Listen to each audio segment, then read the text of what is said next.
13 April সকাল 10টায় Mahabodhi society of ইন্ডিয়ায় পশ্চিমবঙ্গ শিক্ষক সমিতি তাদের গৌরবোজ্জ্বল প্ল্যাটিনাম জয়ন্তী উদযাপন করেছেন। এদিন সকাল 10টায় পতাকা উত্তোলন, সম্মানীয় অতিথিবৃন্দের ভাষণ, উদ্বোধনী সঙ্গীত এবং প্রদীপ প্রজ্বলনের মাধ্যমে অনুষ্ঠানের শুভ সূচনা করা হয়। এই বিশেষ অনুষ্ঠানে প্রধান অতিথি হিসেবে উপস্থিত ছিলেন বিদ্যাসাগর বিদ্যালয়ের উপাচার্য অধ্যাপক ডক্টর দীপক কর, যাদবপুর বিশ্ববিদ্যালয়ের অ্যাসিস্ট্যান্ট প্রফেসর অধ্যাপক doctor Samir Chattopadhyay, Surendranath college for উইমেনের অধ্যক্ষ ডক্টর পূর্ণিমা বিশ্বাস মুখার্জি এবং পশ্চিমবঙ্গ শিক্ষক সমিতির মুখ্য উপদেষ্টা মোহাম্মদ সৌরভ। তাছাড়া উপস্থিত ছিলেন অনুষ্ঠানে সভাপতি গোলাম মোস্তফা সরকার, কার্যকরী সভাপতি প্রসেনজিৎ দে, সাধারণ সম্পাদক চঞ্চল কুমার ঘোষ এবং কনভেনর কালচারাল সাব কমিটির অরিন্দম সেন সহ অন্যান্যরা। চলুন দেখে নেব বিস্তারিত। যে 26,000 শিক্ষকের চাকরি সুপ্রিম রায়ে চলে গেছে, তাদের মধ্যে দুটো ভাগ আমরা আলোচনার মধ্যে দেখছি, একটা যোগ্য, একটা অযোগ্য। যোগ্য অযোগ্য বিষয়টা নয়, চাকরি হারা যারা সবাইকেই বলছি, যারা সেদিন 7 তারিখ স্যার বলছিলেন, স্যার নিজেই মুখ্যমন্ত্রীর সামনে উপস্থিত ছিলেন, পরপর তিনি এই পরিস্থিতিতে যে মানবিক ভাবনা চিন্তা, শিক্ষকদের পাশে থাকার চিন্তা তিনি করেছেন।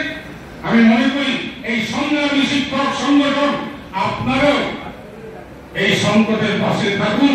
আজকে 75 বছরের আপনাদের এই অনুষ্ঠানে বড় সার্থকতা হবে। মাঝে আজকে উপস্থিত রয়েছেন সর্বশ্রী সর্বেশ্বর পাত্র মহাপাত্র, আসেনি ঝাড়গ্রাম জেলা থেকে সত্যরঞ্জন ঘোষ আসেনি, তাদের হয়ে আজকে 70 ঊর্ধ্বে সম্মানীয় মাস্টারমশাই দিদিমণিদের হাতে সংবর্ধনা তুলে দেবেন উপদেষ্টা মন্ডলীর অন্যতম সদস্য ঝন্টু প্রসাদ মন্ডল মহাশয়।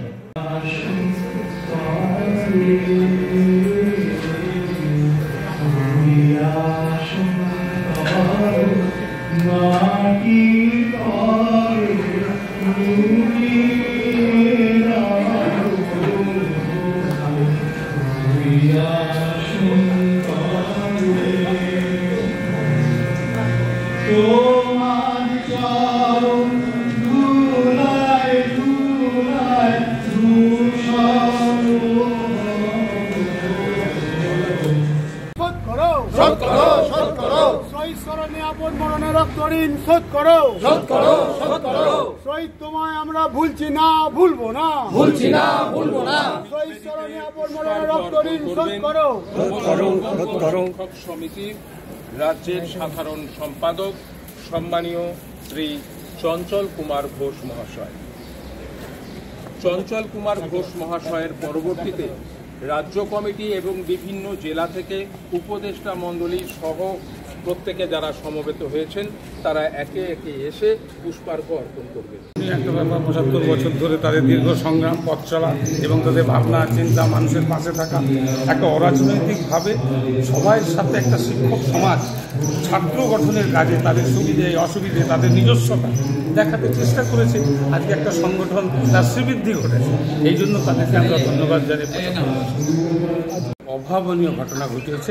আমি চাই এদের 100 বছর পূর্তি আরও বর্ণাঢ্যভাবে এরা এগিয়ে চলুক, এরা আরও শিক্ষক সমাজকে এগিয়ে নিয়ে যাক, তবেই হবে সার্থক।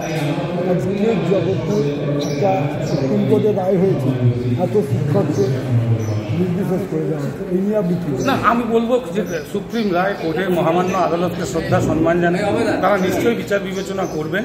একটা কোথাও ত্রুটি ছিল, সেই ত্রুটিটাকে ঠিকভাবে স্ক্রিনিং না করে সার্বিকভাবে রায় হওয়াতে যারা সত্যিকারের চাকরি করতো তাদের চাকরি চলে গেছে, তারা নিশ্চয়ই এগিয়ে যাবেন। আজকে এই অনুষ্ঠানের মাধ্যমে বর্তমান জগৎকে কি বার্তা দেবে? এইটুকুই দেব, শিক্ষক হচ্ছে যে সমাজের কারিগর, তারাই ছাত্র তৈরি করবে, তারাই সমাজ তৈরি করবে। সমাজ যত এগোবে দেশ তত এগোবে। কলকাতা থেকে মানসী বসুর রিপোর্ট, চেতনা বার্তা, জেগে থাকে, জাগিয়ে রাখে।